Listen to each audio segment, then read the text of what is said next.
never slow up, no I don't take shit. I got no love for the fakeness. If you wanna play tough and wanna hate this, I'll always show up. I don't ever slow up, no I don't take shit. I got no love for the fakeness. If you wanna play tough and wanna hate this, I'll always show up and make a statement. I don't ever slow up, no I don't take shit. I got no love for the fakeness. If you wanna play tough and wanna hate this, I'll always show up and make a statement. Everything. Pembalap Ducati MotoGP, termasuk Marc Marquez, akan mengendarai Panigale V4 di Portimao bersama pembalap World SBK. Hingga saat ini, Marc Marquez masih menjadi pebalap Honda Repsol Team dan belum bisa mempublikasikan apapun terkait race ini. Tahun baru, kehidupan baru. Anda akhirnya bisa melihat Marc di sisi lain kotak penalti bersama Alex Marquez, rekan setimnya. Senyuman dari tes Valencia sudah menunjukkan bahwa ini bisa menjadi tahun yang baik bagi pria asal Cervera itu. Pasti banyak dari Anda yang ingin melihat 93 lagi di Ducati. Jadi, sembari menunggu perjalanan ke Sepang untuk tes pramusim, para pebalap Ducati akan menikmati sedikit minuman beralkohol beberapa hari sebelumnya. Di penghujung tahun ini, pada 29 dan 30 Januari, pebalap Ducati akan bersenang-senang di trek Portimao dengan Panigale V4. Tantangan pertama musim ini, karena mereka tidak dapat menggunakan prototipe seperti yang disyaratkan oleh peraturan, pilot akan keluar lintasan dengan sepeda jalan raya. Saat ini, dua juara hebat, tetapi juga rival, dapat dilihat di trek, Pecco Bagnaia dan Marc Marquez. Tentu saja, pembalap lainnya juga akan hadir, Jorge Martin, Enea Bastianini, Marco Bezzecchi, Alex Marquez, Fabio Di Giannantonio dan Franco Morbidelli. Awalnya, tanggal-tanggal tersebut telah dipesan oleh tim Ducati Aruba Superbike. Secara pribadi, mengingat kejuaraan dunia dimulai beberapa minggu lebih awal dari MotoGP. Pada tanggal 23 Februari Phillip Island akan menjadi tuan rumah putaran SBK pertama dan MotoGP akan melakukannya di Qatar pada tanggal tersebut. 8 Maret pada tanggal yang sama juga akan ada seluruh pebalap resmi World SBK yang sebelum berangkat ke Portimao, akan mengikuti tes di Jerez pada 24 dan 25 Januari. Di sisi lain, dengan grid MotoGP untuk tahun 2024 yang sudah lebih dari terkonfirmasi, sekarang saatnya untuk mengetahui seperti apa tampilan semua motor di musim baru ini dengan beberapa fitur dan ekspektasi baru.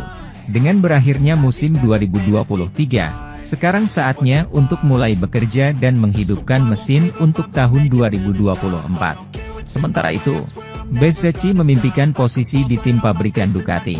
Marco Bezzecchi menutup musim 2023 dengan menempati posisi ketiga klasemen. Pembalap Italia itu menjadi penantang gelar, namun setelah cedera saat berlatih di peternakan Rossi, impian itu kandas dan ia menyerahkan pertarungan di tangan Pecco Bagnaia dan Jorge Martin. Pengemudi Moni VR46 semakin kuat karena cedera ini. Setelah menandatangani kembali kontrak dengan tim Valentino Rossi dan mengincar musim baru, pria Italia itu berbicara dengan media Speedweek.com dan jurnalis Simon Patterson tentang masa depannya.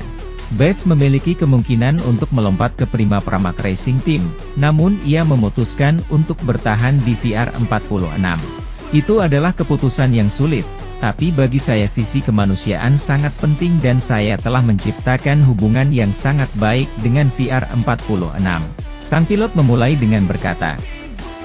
Dia kemudian menjelaskan keputusannya, ketika Anda berganti tim, Anda tidak tahu apakah Anda akan merasakan hal yang sama. Apakah Anda akan memiliki hubungan yang sama dan cara kerja yang sama seperti dengan pemimpin tim saya saat ini?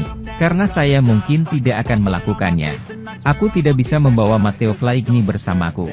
Marco sedang menunggu momennya untuk bergabung dengan tim resmi pabrikan. Tujuan saya adalah bergabung dengan tim pabrikan. Mengapa saya harus mengganti tim yang telah mempersiapkan saya untuk tim satelit lain? Akui pembalap muda yang tetap mengakui bahwa ia bisa meraih hasil bagus bersama timnya. Saya tahu bahwa saya bisa meraih hasil yang sangat bagus dengan paket yang bukan dari tahun ini. Marc Marquez rela meninggalkan Repsol Honda. tim yang sudah membesarkan namanya demi bergabung bersama tim satelit, Gresini Ducati di MotoGP 2024. Meski terlihat keputusan yang berani, Marquez menilai itu adalah solusi terbaik yang ia miliki demi memperbaiki karirnya yang tengah merosot. Ya, Marc Marquez secara mengejutkan memilih meninggalkan Honda pada akhir musim MotoGP 2023. Marc Marquez pun memilih bergabung dengan Gresini Racing yang merupakan tim satelit Ducati. Sementara Marc Marquez akan kembali menjadi rekan satu tim dengan Alex Marquez. Adik Marc Marquez itu terlebih dahulu bergabung dengan Gresini Racing di MotoGP 2023. Marc Marquez pun mengatakan bergabung dengan Gresini Racing merupakan solusi terbaik dalam karirnya. Sebab, ia tak ingin dalam karirnya tidak bisa berkembang dan membuatnya memilih untuk hijrah dari Repsol Honda. Pergi ke Gresini berarti mengambil langkah maju dalam karir olahraga saya untuk mencari solusi terbaik, karena tidak kemana-mana. Kami harus mengambil langkah-langkah maju dalam karir, dan itulah yang telah saya lakukan sepanjang karir olahraga saya, kata Marc Marquez. Meski sudah meraih banyak gelar juara bersama Honda, Marc Marquez tak ingin berpuas diri.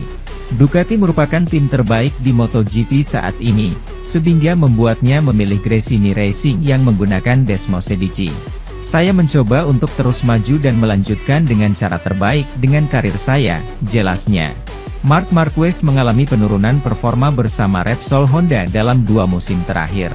Bahkan, ia terakhir merasakan kemenangan di MotoGP 2021 di Misano World Circuit Marco Simoncelli. Di sisi lain, MotoGP musim 2024 menarik untuk ditunggu. Banyak hal yang berubah di balapan kasta tertinggi motor roda 2 ini. Salah satunya adalah kepindahan Marc Marquez dari Repsol Honda ke Gresini Racing Ducati. Marc dan Alex merupakan satu-satunya adik kakak yang membela satu tim, sama seperti ketika mereka melakukannya pertama kali di Repsol Honda pada musim 2020. Sementara itu, Honda ingin mengambil keuntungan dari sistem konsesi baru MotoGP dengan menjadwalkan total hingga 22 tes privat sepanjang tahun ini. Sebagai konsekuensi dari hasil buruk mereka tahun lalu, baik Honda dan Yamaha, dua merek Jepang yang ada di kejuaraan ini akan mendapatkan keuntungan dari serangkaian keuntungan yang telah disetujui oleh pabrikan lain dan berbagai badan yang mengorganisir dan membuat peraturan kejuaraan ini. Terlepas dari opsi untuk terus mengembangkan mesin sepanjang musim sementara pengembangan pabrikan lain dihentikan. Poin lain yang menguntungkan Yamaha dan Honda adalah kemungkinan untuk melakukan tes privat sebanyak yang mereka inginkan dengan pembalap mereka. Honda telah memutuskan untuk menempatkan fokus utamanya pada pengujian dan Autosport telah mengetahui bahwa mereka telah merencanakan kalender tes pribadi yang dapat terdiri dari hingga 22 kali pengujian. Perlu dicatat bahwa ini hanyalah rencana awal yang kemungkinan besar tidak akan dilakukan sepenuhnya. Karena dukungan Yamaha dan Honda akan ditinjau ulang selama liburan musim panas dan dihitung ulang sesuai dengan hasil yang dicapai hingga saat itu. Baik Joan Mir dan Luca Marini, dua pembalap yang berbagi garasi dengan tim HRC, dapat mengambil bagian dalam semua tes ini.